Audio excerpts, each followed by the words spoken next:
up. So we're taking a look at the dollar yen on the daily today. So the yen is continues to trade lower at this stage. So we are seeing some good gains across the boards from the majors to the yen. We're sort of focusing on the dollar yen as an example point here. We have quite a few criteria that are giving it a bit of interest. We do see a pretty good breakout on the pound yen as well at the moment today, but we're just focusing on the dollar yen as sometimes it's good to see an example of a few things stacking up together to sort of give us an idea that could potentially have a trade starting to form. So we'll run over them. This is by all means not a trade recommendation. It's more just from an educational point. But we can see starting from here, we have some support at this point at 130, 54 up to 130.60. And we also have divergence. So we can see that price made lower lows and we can see higher highs on the CCI.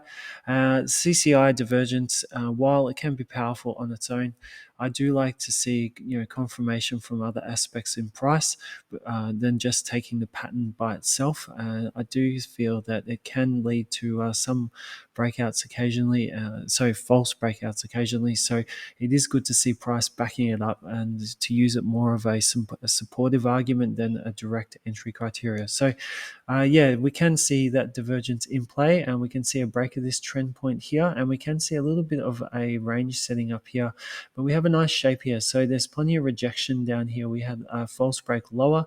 Now we've seen a strong bar up, followed by another bar up today. Price is struggling a little bit at 130, 160. We'd like to see a break at that point to sort of start showing that buyers are planning to make a push higher. And then if we do see a break higher, this would be our first point of resistance from 132.54 up to 133.29, and then again further resistance up at 134.41.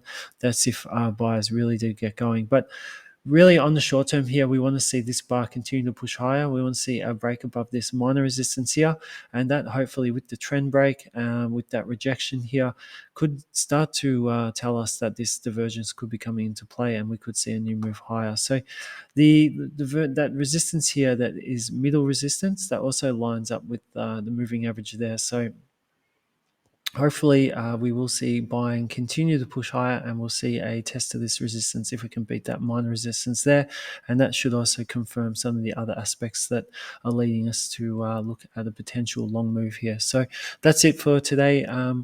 Just a bit of an update. We are still testing our connection. Hopefully that will be back up and running within a week to possibly 10 days. So we do look forward to seeing everybody being able to reconnect